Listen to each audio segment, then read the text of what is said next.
یکی هست تو قلبم که هر شب واسه اون می نویسم اون خوابه، نمیخوام بدونه واسه اونه که قلب من این همه بیتابه. یه کاغذ یه خودکار دوباره شده همدم این دل دیوونه، یه نامه که خیسه پر از عشقه با کسی بازم اونو نمیخونه. یه روز همینجا توی اتاقم یه دفعه گفت داره میره، چیزی نگفتم آخه نخواستم دلشو قصه بگیره. گریه میکردم درو که میبست، میدونستم که میمیرم.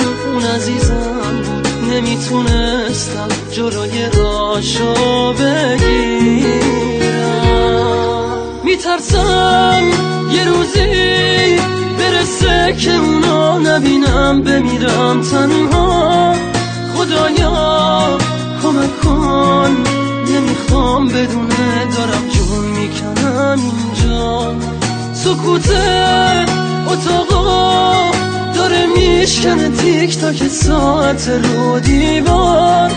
دوباره نمیخواد بشه باور من که دیگه نمیاد انگار.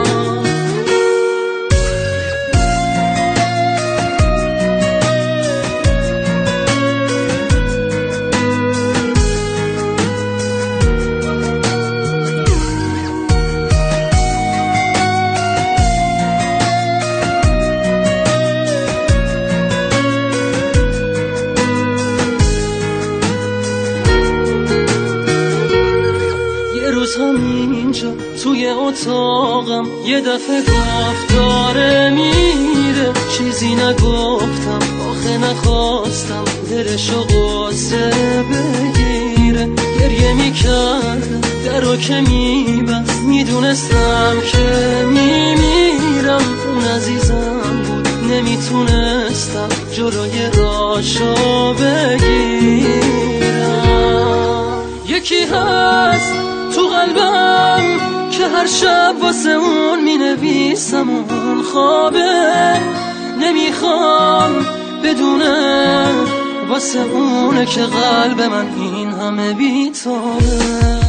یه کاغذ یه خودکار دوباره شده همدم این دل دیوونه، یه نامه که خیسه پر از عشقه با کسی بازم اونو نمیخونه.